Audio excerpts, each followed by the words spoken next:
Dans l'exercice numéro 4, on donne deux intégrales. I de x, c'est l'intégrale entre 0 et x de cos carré de t dt, donc c'est l'unique primitif de cos carré qui s'annule en 0. Et j de x, c'est l'intégrale entre 0 et x de sin carré de t dt, donc l'unique primitive de sinus carré qui s'annule en 0. Et ce pour tout réel.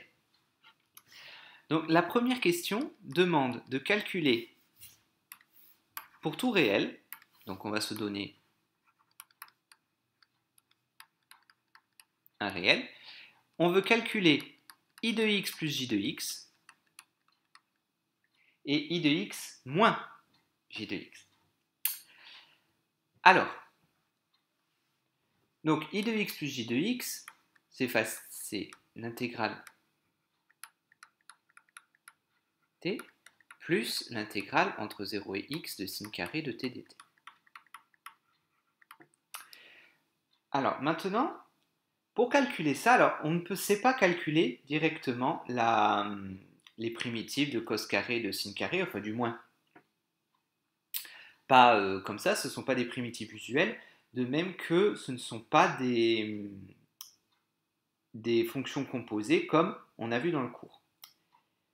Mais par contre, on sait que l'intégrale est ce qu'on appelle linéaire, c'est-à-dire que l'intégrale la somme d'intégrales, c'est l'intégrale de la somme. Et c'est tout l'intérêt de l'exercice. Donc l'intégrale de cos carré plus l'intégrale de sin carré, c'est l'intégrale de cos carré plus sin carré.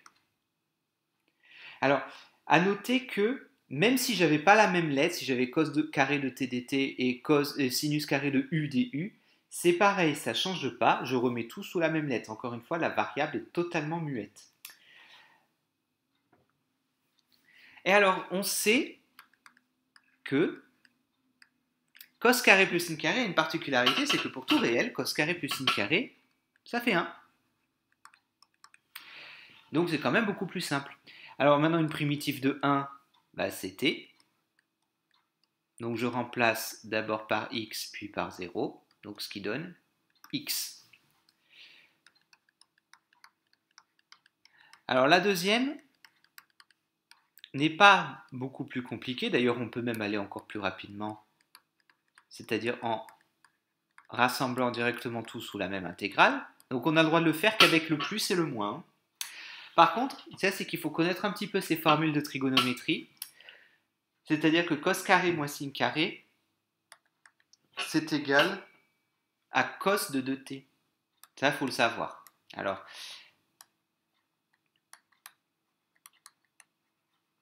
cos carré plus moins sin carré, c'est égal à cos de 2t. Ça, il faut le savoir. Donc, vous trouverez, alors c'est soit dans le cours de première, soit dans des formulaires de trigonométrie que vous pouvez trouver sur Internet. Et donc maintenant, il faut trouver une primitive de cos de 2t. Donc, une primitive de cos de 2t, déjà cos de 2t, donc ça va être une primitive de la forme u' cosinus u, qui va nous donner comme primitive sinus de u. Alors, le u, c'est le 2t. Donc, si j'avais ma forme, la dérivée de 2t, c'est 2, donc j'aurais ça. Mais j'ai pas ça. Donc, ça veut dire que je dois compenser. Je compense la constante multiplicative en divisant par le 2. Donc, ça fait 1 demi. Donc, ce qui nous donne une demi-fois, donc primitive de 2 cos de t, c'est sinus de 2t, évalué en donc crochet de x0, donc ça fait une demi-fois sinus de 2x moins sinus de 2 fois 0, et ça fait sinus de 0, et on sait que ça fait 0,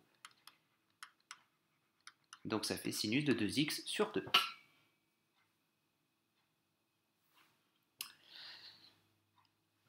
Et donc évidemment, la question B nous demande d'en déduire i de x et j de x. Alors, qu'est-ce qu'on sait?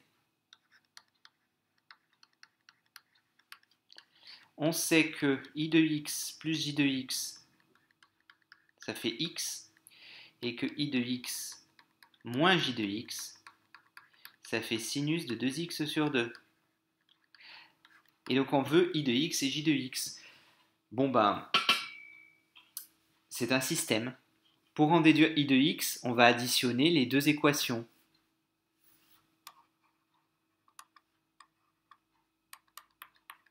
Donc I de x plus I de x, ça fait 2I de x. Plus j moins j, ça s'annule. Et après, ça fait x plus sinus de 2x sur 2. Donc I de x, c'est-à-dire l'unique primitive de cos carré qui s'annule en 0, c'est x sur 2 plus sinus de 2x sur 4. Je divise par le 2 qui est là. Donc ça, il fallait l'inventer. Hein. Et pour j de x,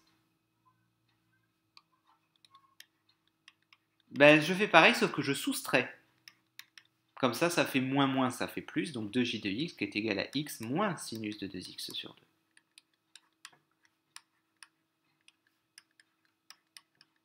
Et donc là, c'est x sur 2 moins sinus de 2x sur 4. Pour tout x réel. Et voilà. Donc là, cet exercice est un excellent exemple de comment on peut se servir de la linéarité de l'intégrale pour trouver des intégrales un petit peu plus compliquées.